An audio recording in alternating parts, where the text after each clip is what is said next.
that are, getting the headlines. We know Big Ben, like you said, man, we saw you. I know as soon as I saw the video of Big Ben throwing the ball, I said, I don't even need to text Deke right now. Let me just go to his social media.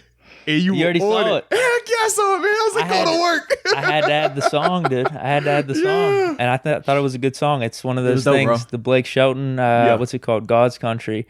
It's like, it just gets you hyped. It's like it's the perfect kind of vibe with that video. So yeah, I mean, one of our people that follow the podcast actually tagged me in the Steeler post. Oh, okay, yeah. So I saw that and was like, appreciate it. I threw some goat emojis on there, and then I ripped the video off the Steelers Instagram and posted it to mine. I like it, man. It was clean, bro. I was like, I know my man Deke hype, man, because we know we talked about the uncertainty surrounding him just because of the lack of OTAs and minicamp. We didn't know where he would be at this stage of his recovery, but to see him out there throwing was huge. And granted, it's still in walkthrough tempo and stuff like that, and we'll know a lot more as August 14th, 15th, and 16th starts. That's when they'll actually be on the field doing their real practices, and then obviously after the 17th, when 10 days away, the whole thing, NFL coming up, we're only a month and a week away, something like that. It's getting close, dude. It definitely is, man. So I'm excited about it, man. Like I said, I just think the biggest thing though was seeing him out there throwing the ball. That lets you know from a recovery standpoint,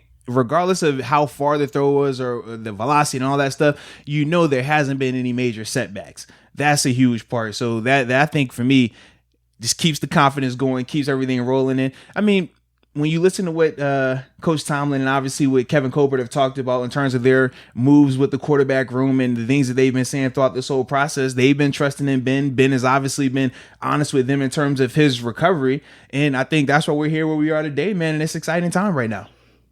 Yeah, there was a report or two, I don't know when this was, maybe a week ago, that was saying Ben hasn't thrown within the Steelers, confines or bubble, whatever, but he's been doing everything on his own. Correct.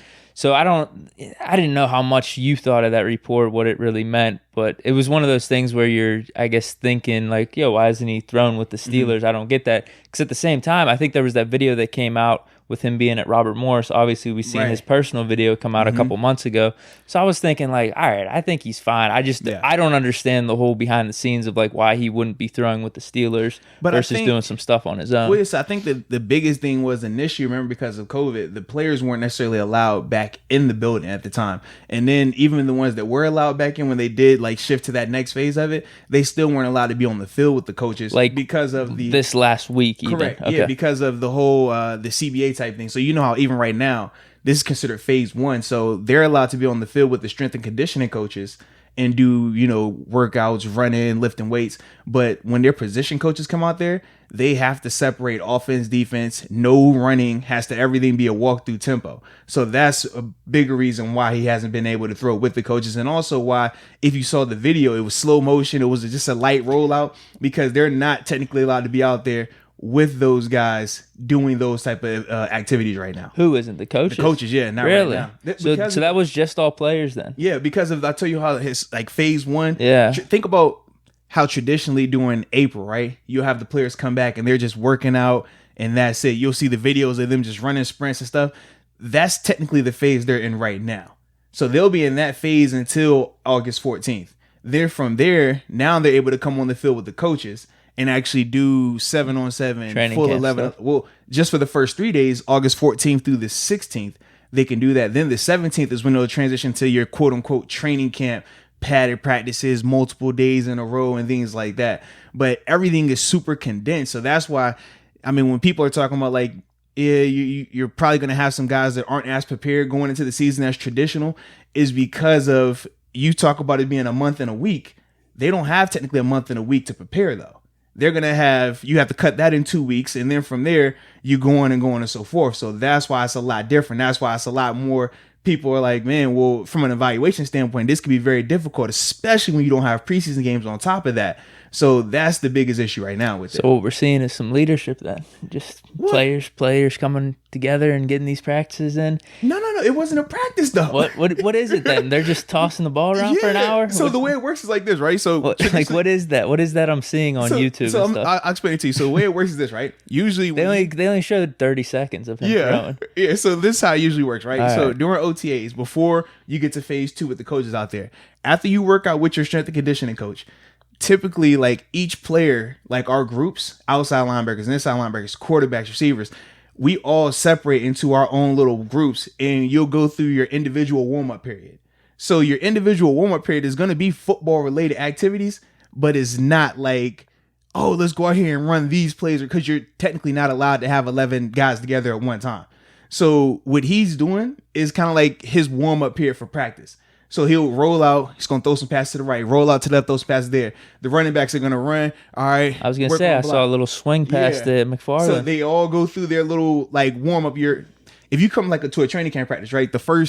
After they get done stretching, the first 10, 15 minutes of practice, that's what they're doing right there. Just going through, all right, what we'll be doing right now. Okay, I'll be cutting over here. All right, it's routes on air, pat and go. All right, so he's going to throw these balls right here. All right, give me a low bubble, give me an out, give me a stop.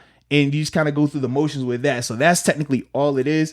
But it's kind of like just a formality. Like you do it just because you want to be doing something football related instead of just working out. Get the video out there. Well, now the video part, I mean, come on now. You know, content is king out here, baby. They gonna put just the right angle on it, release it, no context around it, and you just roll with it. But that's all that's going on right now. It was good, dude. I mean, they only showed the one clip on Instagram, but the YouTube was nice. It was 30 seconds. There was probably, this is just a guess off the top, there's probably about 10 throws that were in the 30-second YouTube thing. And then even going back to Robert Morris, you had him throwing a decent amount too. So, I'm excited. It just seems like everything's on the right path in terms of Ben coming back. So yeah, and I mean everything's looking good so far. Like I said, we'll know a lot more once they get to, because they're actually gonna allow you to log in online and watch full practices. Because traditionally you could go to the practice and see them like, okay, what does he look like? But obviously, when it just comes to social media and stuff like that, you can. Dude, that's actually dope. Clip. They never did that before. No, because typically you just come right there to the practice. But they're saying starting, I want to say the 17th, when they actually put the pads on, you'll be able to log into a link. That's some content for us. Yeah, though, man. Huh? So then you can actually like watch the practice and see like what it actually looked like, which is huge because, like I said, when you're just putting out videos, 30 seconds, 10-second clips, and you see it's, all right, slow motion here or it's edited here. Like, no, for real, it's hard to evaluate. No different than when you look at, they had Duck and Paxton Lynch out there doing the exact same thing, and they put clips of him, of both of them up there as well. Yeah, but no one's looking for that. True, but I'm just saying, in theory, like, you can hide people, so to speak. So that's why when they're talking about doing this whole live feed, you can really watch and judge for yourself, which is key because, I mean, you think about every training camp, the team never says if somebody's having a bad camp, right?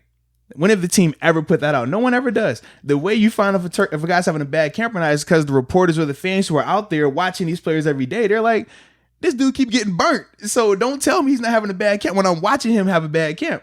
And that's kind of how the information gets out there. So that's why when they're talking about doing that live feed, we're going to all get to see